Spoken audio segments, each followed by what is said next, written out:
एक कुत्ता भगवान के बिना जीवित रह सकता है, लेकिन एक आदमी भगवान के बिना नहीं रह सकता। कुत्ता जीता है उसी क्षण में, वर्तमान में, प्रकृति के लय में।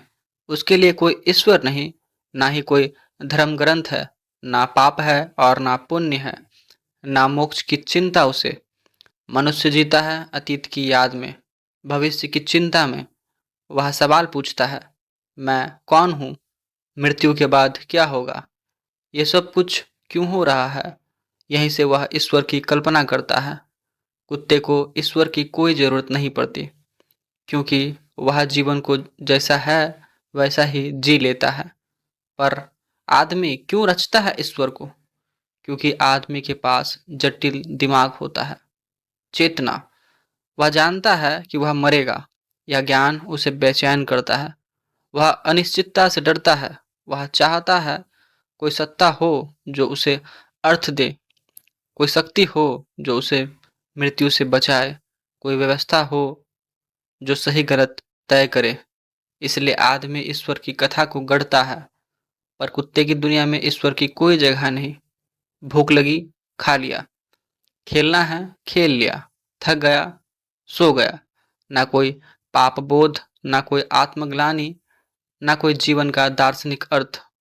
कुत्ते को जीवन को सिद्ध करने की जरूरत नहीं पड़ती।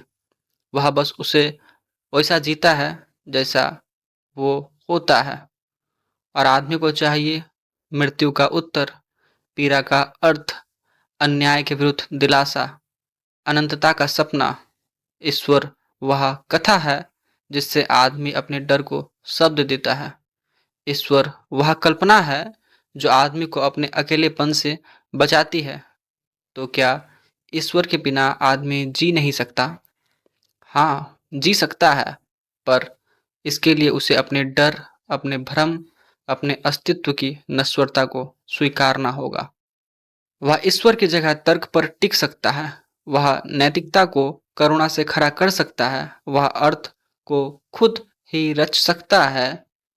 तो फर्क क्या है आदमी और कुत्ते में? कुत्ता मुक्त है क्योंकि वह प्रश्न नहीं करता। आदमी बंधा है क्योंकि वह प्रश्न कर सकता है, और फिर उन प्रश्नों से वह डर जाता है। फर्क यह नहीं आदमी के पास ईश्वर है।